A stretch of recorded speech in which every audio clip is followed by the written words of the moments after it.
primero que todo, pues darle gracias al Señor por la oportunidad de permitirnos conocer a muchos, porque les cuento que yo era uno de los que no daba razón de esta encíclica y me ha parecido bastante interesante. No me parece muy fácil de leer. Es un documento que hay que mirarlo, remirarlo y volverlo a ver, pero voy a tratar de dar un paso por los 8 primeros puntos que nos toca y por ser la primera, creo que debo hacer una pequeñita introducción.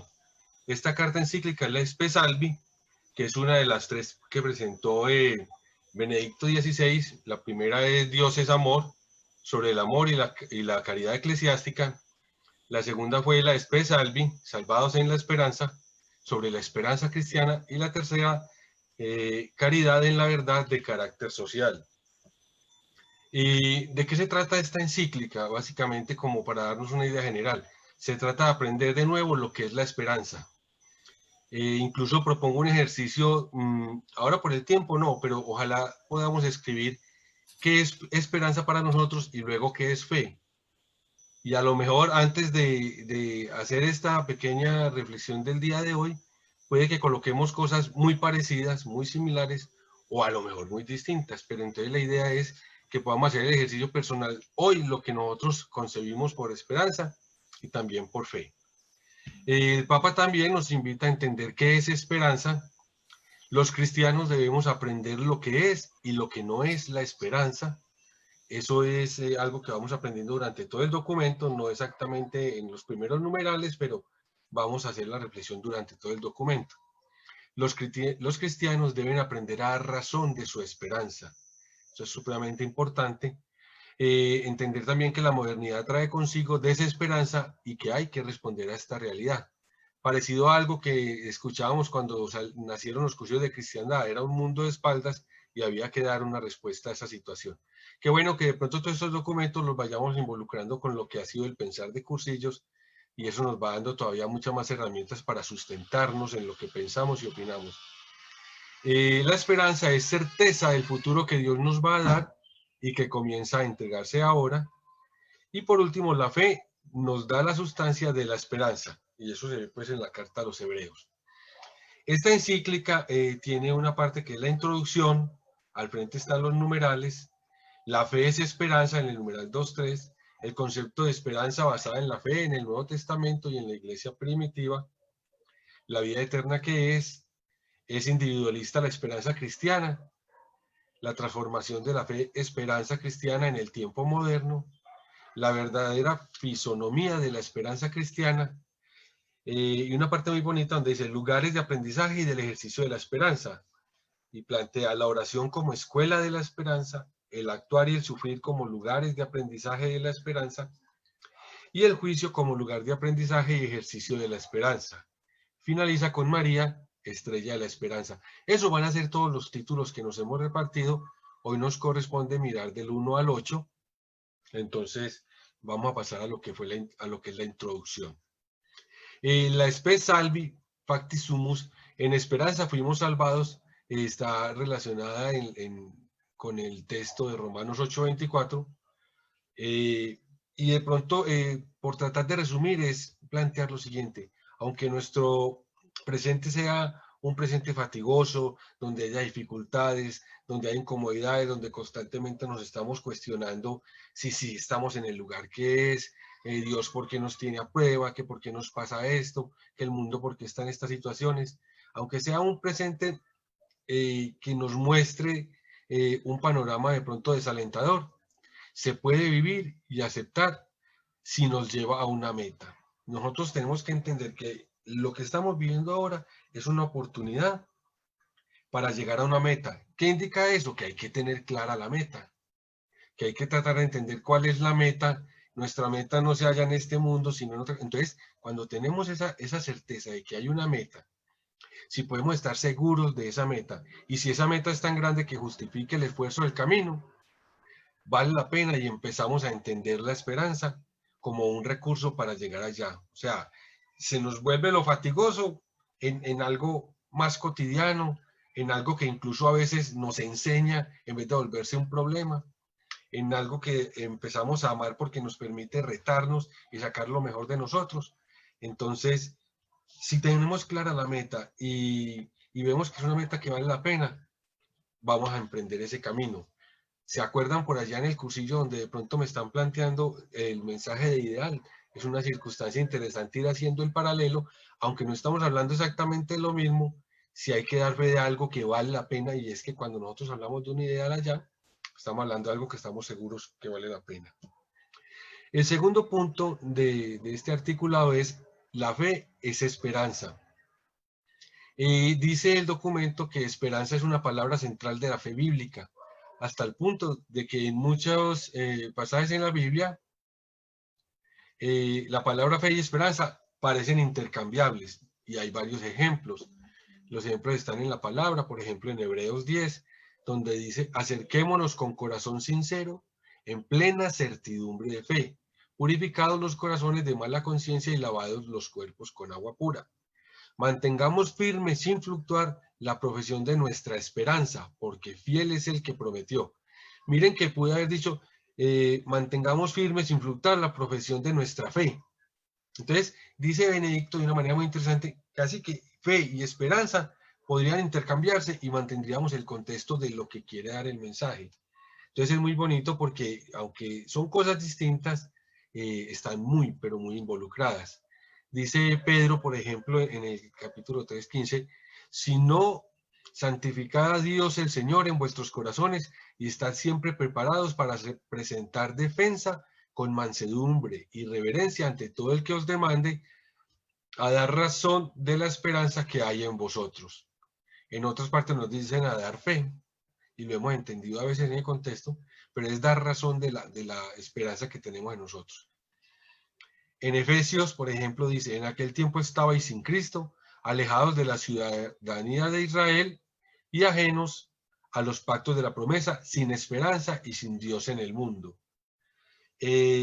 Supremamente importante entonces el planteamiento de la palabra esperanza, porque pareciera ser que quienes estaban en unos contextos más paganos tenían unos dioses, pero esos dioses nunca eran efectivos. O sea, a pesar de los dioses, estaban sin un verdadero Dios, con D mayúscula y con las palabras con las que nosotros entendemos al Dios Padre.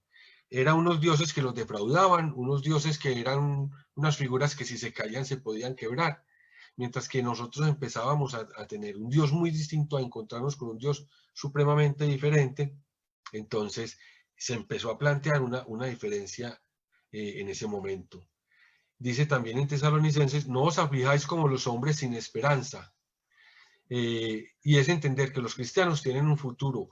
Su vida no acaba en el vacío, plantea Benedicto XVI. O sea, nosotros acabamos de recordar al padre William, por ejemplo, hace unos minutos, y decíamos, estamos con la certeza de que pasó algo mejor, a disfrutar de algo, a encontrarse con el Padre. Y es precisamente eso, los cristianos, para nosotros la muerte no es el fin de las cosas, sino una puerta que se abre a algo que hemos estado empezando a buscar y a vivir luego. Entonces, para nosotros no termina en el vacío. Para nosotros tiene que haber mucha claridad, porque nos podemos quedar en un solo renglón de estos y hablar, el cristiano no va con la por ejemplo, que es que yo me muero y voy a volver a reencarnar. No, los cristianos tienen una esperanza muy distinta y es hacia la vida eterna. El mensaje cristiano del Evangelio no es solamente una comunicación de cosas, o sea, no es solamente información, el Evangelio no es solo información para que sepamos, sino una comunicación que comporta hechos que cambian la vida. Utiliza dos términos, Benedicto, donde dice, no es informativo, sino performativo, o sea, nos lleva a los hechos. Lo que vamos conociendo, el Evangelio, no nos hace quedar solo en la palabra, sino que nos hace pasar a los hechos, a las certezas. El numeral número 3 dice: ¿en qué consiste esta esperanza? Que en cuanto a esperanza y redención, es tener en cuenta una cosa, no todo es tan sencillo, no todo es tan fácil, a veces hay que padecer ciertas cosas para encontrar lo bueno. Y hace Benedicto recordación a una persona que se canonizó, que se llama Josefina Vaquita, que fue canonizada por el Papa Juan Pablo II, donde fue una niña que fue esclava, desde los 9 años fue secuestrada por traficantes de esclavos, fue maltratada, fue flagelada. Cuentan incluso pues que como consecuencia de ello, ella conservaba 144 cicatrices todo el resto de su vida, recordando todos esos maltratos. Entonces, ella pasó por un proceso que la vendían acá, la vendieron varias veces, tuvo varios dueños, y esos dueños, el mejor trato que le daban era castigarla. Allá no era un esclavo al que se le reconocían las cosas, sino todo era a punta de castigos y trabajo duro. En una de esas circunstancias, llegó en una de esas ventas, por decirlo así, llegó a Italia, y en Italia tuvo la oportunidad de encontrar o de escuchar hablar de un Dios vivo, el Dios de Jesucristo, un parón, como le llamaba ella, por encima de todos los dueños, el Señor de todos los señores, y que era un Señor bueno. Encontró una realidad, y si no hubiera sido por la esperanza que este mensaje generó en ella, no hubiera sido fácil sobrellevar todas las circunstancias. Y no solamente eso le pasó a ella, recuerden que a muchos cristianos y muchas personas han tenido que padecer grandes dificultades, pero ella encontró en esas palabras, en un Jesucristo que la redime, en un Jesucristo que la mira a los ojos, que le habla con amor, que le habla con ternura, que le entrega, eh, eh, no la juzga, sino que le dice, venga para acá, descanse en mí, encontró algo que valía la pena. Entonces, miren cómo el ejemplo de ella fue utilizado por Benedicto. Incluso más, dice aquí, este dueño había afrontado personalmente el destino de ser maltratado y ahora la esperaba a la derecha de Dios Padre, está hablando de Jesús. En este momento tuvo esperanza. Fue el momento en el que definitivamente conquistó su corazón y se encontró con el amado. Yo soy definitivamente amada, suceda lo que suceda, este gran amor me espera. Esas son unas palabras alentadorcísimas para nosotros los cristianos, ¿cierto? Porque estamos de pronto acostumbrados a cosas, pero también somos muy débiles y sufrimos y padecemos y nos da miedo que muchas cosas ocurran. Entonces, qué bonito el testimonio de ella, que esa sí le tocó duro desde los 9 años. Y miren, sin embargo, su testimonio. En el cuarto punto dice el concepto de esperanza basada en la fe en el Nuevo Testamento y en la iglesia primitiva. Vaquita y los primeros cristianos, Vaquita era pues el personaje del que acabamos de hablar, y los primeros cristianos fueron personas maltratadas y condenadas a la esclavitud en la época del cristianismo naciente. Recuerden ustedes que no fue fácil para los primeros cristianos dar razón de lo que pensaban. Ustedes vieron las persecuciones, ustedes vieron las situaciones por las que padecieron y cómo terminaron muchos que terminaron como mártires, ¿cierto? Por tratar de defender aquello que habían encontrado. Sin embargo, lo que Jesús había traído, habiendo muerto él mismo en la cruz, era algo totalmente diverso. ¿Qué trajo Jesús para estas personas? Algunos tenían una errada idea en esa época, no, que va a venir el que nos va a salvar, el que nos va a sacar de esto, el libertador. Pero Jesús vino con un mensaje completamente distinto, donde no liberaba de esa opresión que fuera como me están gobernando de esta manera. No, él liberaba de otra manera que llenaba de paz, que llenaba de certeza, que llenaba de alegría, que para mucha gente era algo que no vivían.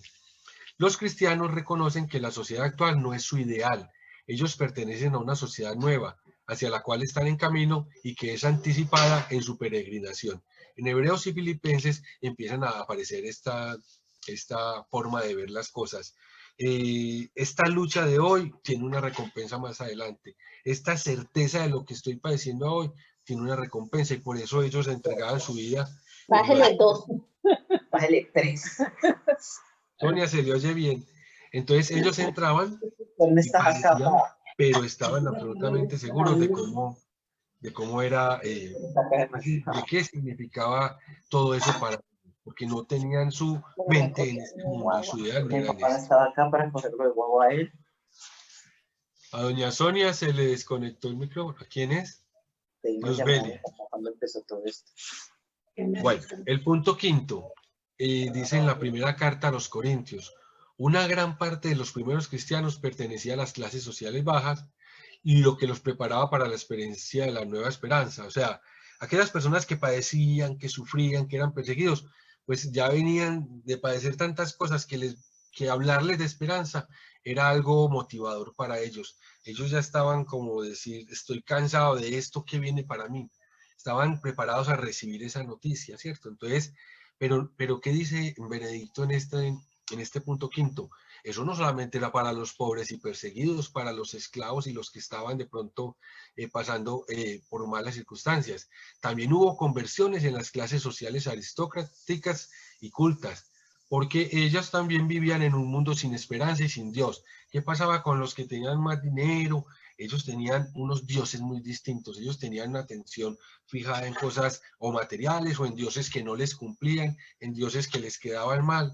Entonces estaban también cansados de que le fallaran sus tales dioses, con D minúscula, y también hubo para ellos un mensaje interesante, un mensaje que los animaba. El documento, como les decía al principio, no es que sea tan sencillo, entonces hay unas explicaciones, pero a veces nos lo resumen en otras, y yo voy a aprovechar el resumen que hace San Gregorio Nacianceno de una parte donde dice que en el mismo momento en que los magos, guiados por la estrella, adoraron al nuevo rey Cristo, llegó el fin para la astrología, porque desde entonces, espere que me fui, porque desde entonces las estrellas giran según la órbita establecida por Cristo. ¿Qué pasa a partir de este momento? Yo empiezo a entender que Cristo es el centro de la vida, que Cristo es el centro de mi esperanza, y empiezo a cambiar esa visión de que es que la astrología, es que los signos, pero fíjense, no estamos hablando de solamente ese momento, es una realidad actual. ¿Cuántas veces nosotros no somos pegados del horóscopo, pegados a las estrellas, que mirando qué pasó, que nos lean el chocolate, las dos cosas? Y tenemos que llegar a este mismo paso. Cristo se vuelve centro de las cosas, y para ellos y para nosotros es un llamado de atención a ojo, la realidad y la fe de la que debemos dar razón es una fe en Cristo, un Cristo que supera todas las expectativas de cualquier otra cosa y que es fiel y no falla. Esa toma de conciencia ha influenciado en la antigüedad a los espíritus genuinos que estaban en búsqueda. El cielo no está vacío, no está vacío. La vida no es el simple producto de las leyes de la casualidad de la materia, sino que en todo y al mismo tiempo, por encima de todo, hay una voluntad personal, hay un espíritu que en Jesús se ha revelado con amor. O sea, a partir de este momento aparece Cristo y dice, venga que yo le voy a dar respuesta a sus cosas. Yo soy el que soy, yo con amor le voy a demostrar a usted que vale la pena buscar esta meta y que vale la pena vivirla como la tiene que vivir. Dice el punto sexto, en los antiguos sarcófagos se interpreta la figura de Cristo mediante dos imágenes. La del filósofo, que es el que en ese momento no se entiende el filósofo como el que estudiaba filosofía y reflexionaba y echaba carretas sobre cosas, sino aquel que sabía enseñar el arte esencial. El arte esencial que es, enseguida lo explicamos, y también como la figura del pastor. Entonces, resumiendo este punto 6, dice, el filósofo con el bastón de caminante que indica el camino recto de la verdad, que va más allá de la muerte. O sea, muchas veces vemos la figura con el bastón, y yo ahorita estoy entendiendo que esa figura lo que representa es aquel que va por el camino, aquel que tiene cierta sabiduría, que conoce el arte de la vida. Entonces es bonito porque me imaginaba que era un bastón para que no se cayeran por ahí subiendo una montaña, y miren que ahora es una figura que representa más. O sea, es un símbolo bien interesante que aparece. Y el pastor, donde entendemos ya no el pastor como el que se sienta a tocar la flauta y a ver las ovejitas por allá, qué vida tan relajada, debajo de un árbol tranquilo, sino un pastor que vela porque nada me falte. Aunque camine por cañadas oscuras, nada temo porque tú vas conmigo. Es un pastor como el que nos plantea siempre la palabra, que es capaz de devolverse por la ovejita que se perdió, un pastor que es capaz de entregar la vida por sus ovejas. Entonces, uno dice, ante un personaje que me muestra el camino y que es pastor, que está conmigo al lado, pues cómo no voy a tener esperanza de que voy para algo mejor. Entonces empezamos a enamorarnos de un Cristo que es capaz de caminar con nosotros y que es capaz de acompañarnos y de hacerlo difícil, porque a nosotros nos toca lo fácil. En nuestras fuerzas, nosotros no hacemos casi nada. Casi siempre lo que hacemos, bueno, y que tiene éxito, va en las fuerzas del Señor. Entonces es muy bonito este artículo.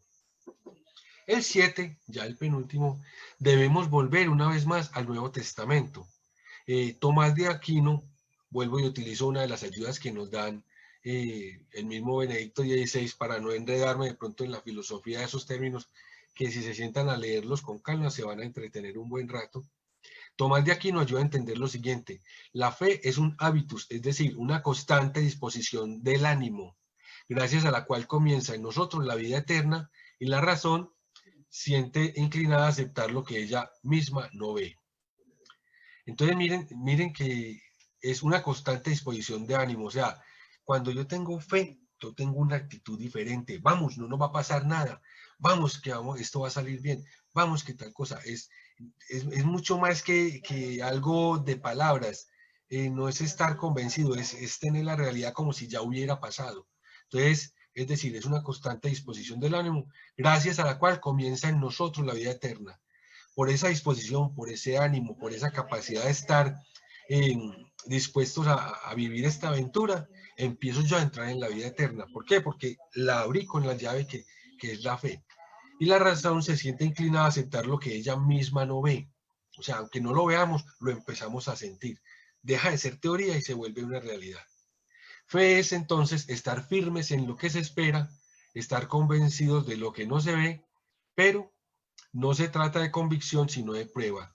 O sea que cuando a nosotros nos hablan de cuál es su fe, nosotros tenemos que pasar de un punto que no es la fe carreta, la fe teoría, la fe como de, ay, yo tengo mucha fe y se me va a hacer el milagro. No, es una fe de certeza, es una fe de un poquito más de convencimiento. Es una fe donde yo digo, es que la prueba mañana lo vamos a notar. Es una fe casi que yo puedo tocar las cosas porque tengo la certeza de que se van a dar, ¿cierto?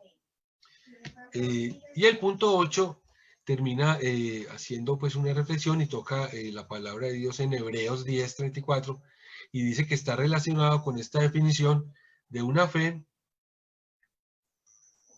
impregnada de esperanza y que al mismo tiempo la prepara. Los cristianos habían encontrado una base mejor para su existencia, una base que perdura y que nadie le puede quitar. La fe otorga a la vida una base nueva, un nuevo fundamento sobre el que el hombre puede apoyarse de tal manera que, precisamente el fundamento habitual, la confianza en la renta material, queda relativizado. ¿Qué quiere decir esto? Mi confianza en los bienes, mi confianza en las cosas, mi confianza en estoy seguro, se cae y ya tiene que hacer parte, es una fe diferente. ¿Vieron lo que nos pasó con la pandemia? Yo tengo plata, yo tengo cosas, tranquilo, que salga ya y ¿qué va a pasar con su salud? Todo se vuelve relativo. No, yo estoy tranquilo y el mundo guardado. Entonces, miren que todas estas seguridades nos enseñan estos 3 últimos meses que son relativas. La base en la que nosotros hemos puesto nuestras cosas es una base endeble, es una base que no va a perseverar. Y entonces nos ofrece la fe una nueva base, una fe que nos dice, hay algo con certezas, algo que nos va a liberar. Nada como estar compartiendo esto que estamos haciendo en este momento, aunque estemos encerrados, pero hay algo que nos anima y que nos lleva a vivirlo. Esa es la fe que libera, esa es lo que a nosotros nos mueve.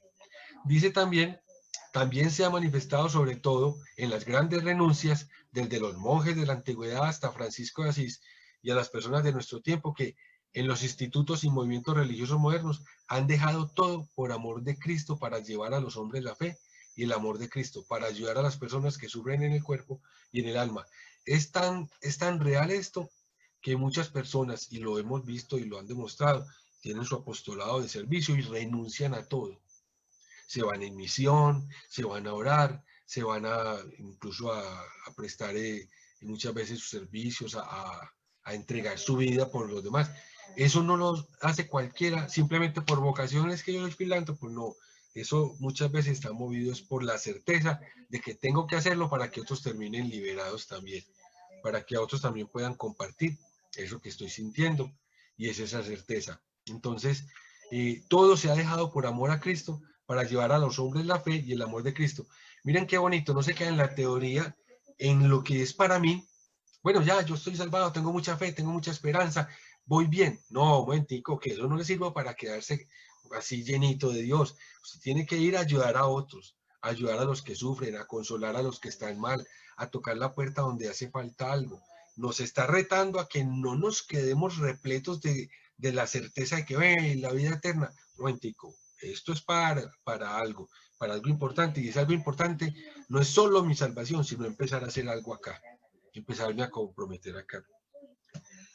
Mi querido don Luis Alberto, esos son los 8 primeros punticos resumidos pues a mi manera, porque en el texto hay bastante que leer, pero creo que eso nos va animando como a seguir con el resto del documento.